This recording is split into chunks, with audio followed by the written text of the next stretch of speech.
FTP is a little bit tricky. So the server, right? So first of all, the FTP means file transfer. I think file transfer protocol. So basically, the file transfer. That's this keyword. So when the clients wants to transfer the file or the data, they're using FTP protocol. So there's the FTP server, right? There's FTP server. And when you look at this FTP server, I know that for the web, they're using like a port number 80, right? But for the FTP, it's a bit different. Because for the FTP, right? Let me just finish this lecture within hopefully I can finish in 5 minutes so that you can leave and you can start working. Okay, so let's say this is FTP server. And for the FTP server, right? So there's a client machine. So this is a client machine, right? So for the FTP server, when the clients, right? When the clients, for example, first connect this FTP server, they are using port 21. So this TCP channel is established between the client and server. By the way, for this port, right? This port is, just like I said, since client is not running any service, they can use any port number greater than 1024.3, right? So for example, let's say in the example given, they are using port 5000. By the way, you can think this 5000 as a random number which the client operating system selects, right? As long as it's greater than 1200 something, the client can choose any number, right? So in this case, the client choose some random number, let's say 5000, right?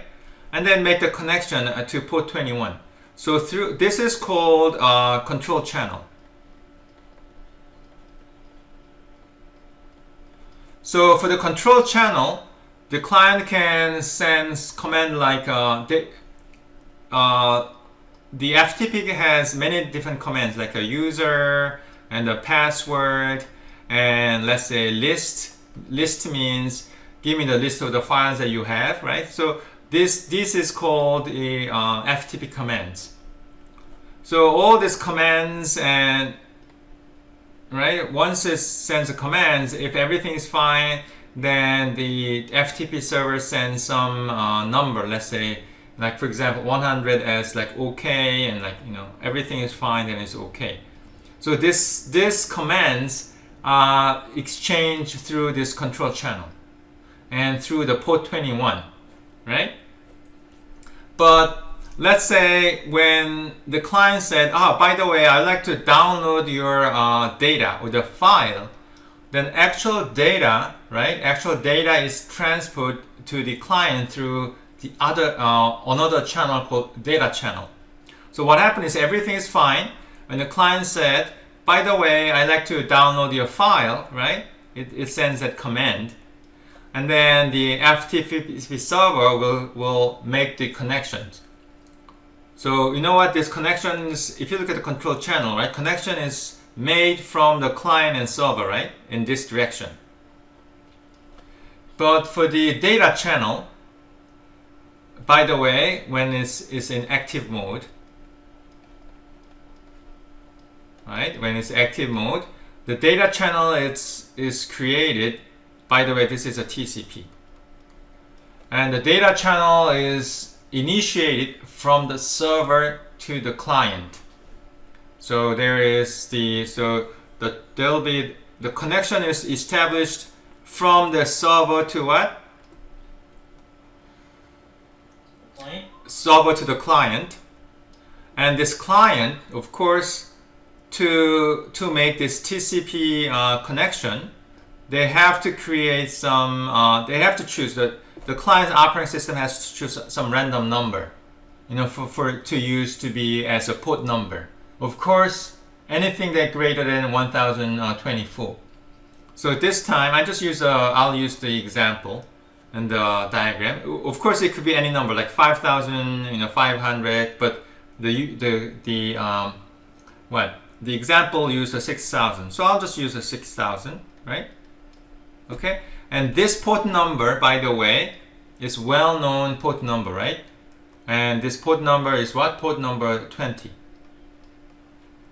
And this is called what? This is called a data channel. And I want you to note that the direction is this initial, right? Initially, this arrow means that connection has been made from FTP server to client, right? So this is called active mode, right? And so this is the graph, the active mode. Okay, then she'll talk about the passive mode. So I think when you watch this video tutorial, I think you know what the passive mode means. Okay, so I'm gonna skip this. But one thing that I want to explain.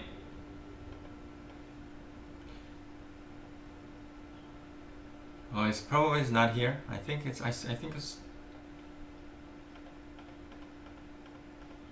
Okay, I mean, but by the way, you don't have to really watch this video tutorial all the way.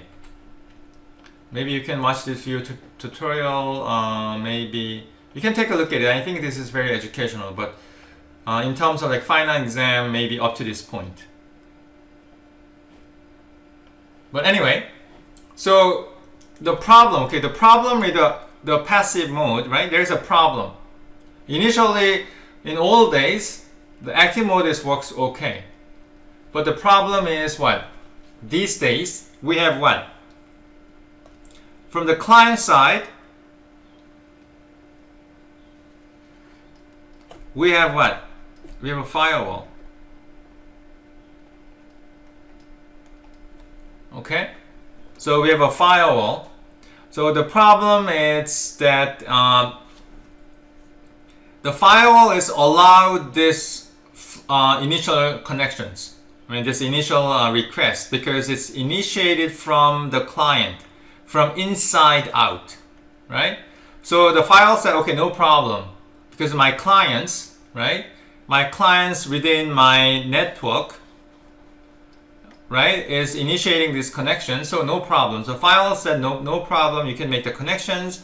And then when there's the packet, so basically the file said, okay, any connection that using port 5000 and port 21 is fine, because the initial connection was made from the client to the server, right? So the firewall, if it's a stateful firewall, I mean, these days most firewalls, by the way, is stateful. So if the state firewall, right, it will remember this port number 5000 and port 21. So the packets, right? These packets and the packets from the port 21 both are allowed. No problem. Right? But let's look at the data channel. Right? Let's look at the data channel. Okay, so data channel, there's a couple of issues. Okay? There's a couple of issues with the data channel. The first of all, the connection has to be initiated from the server using port 20, right? And the first problem is that since there's no relationship, there's no connection between this control channel and data channel, suddenly when the firewall received initial connections from the FTP server, the file say, hey, hi, I mean, what is this? I don't know anything about this connection, right? And then this file said, this is not allowed. But first of all, because, hey, by the way, if the packet, right? Let's look at the packet. Let's look at this packet, right? The source port number is port 21 and destination port number is 5000, right? And the file will say yes. no problem, because I know that initial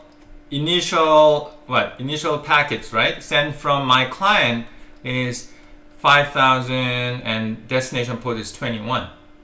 So so this is initiate by my client. So I'm expecting to getting this reply. So no problem. However, when the firewall receives some packets like, by the way, the source port number is 20 and destination port is something, right? And then your file said, I don't know anything about this flow, right? I'm going to reject. There's no way I'm not going to allow this packet. Okay, that's first problem, right? But even before that, it's like there's a another problem. It's yeah. So I mean that's like another problem. So the thing is like, and another thing is this FTP server, right? The FTP will server, when they send these initial connections, and they'll use some port number that the client wants to use. But for the firewall, right? For the firewall, first of all, this firewall is not aware of this destination port number that's chosen by this FTP server, right? And for the firewall, this packet is from nowhere, right? So in that sense, in that regard, the active mode is not really work well with this the stateful firewall, right? And that's why there are people who come up with what? The passive mode. And then I want you to watch this video tutorial, right? And then I think you'll find out what the passive mode is. Okay? So any question? So let me, if there's no question, let me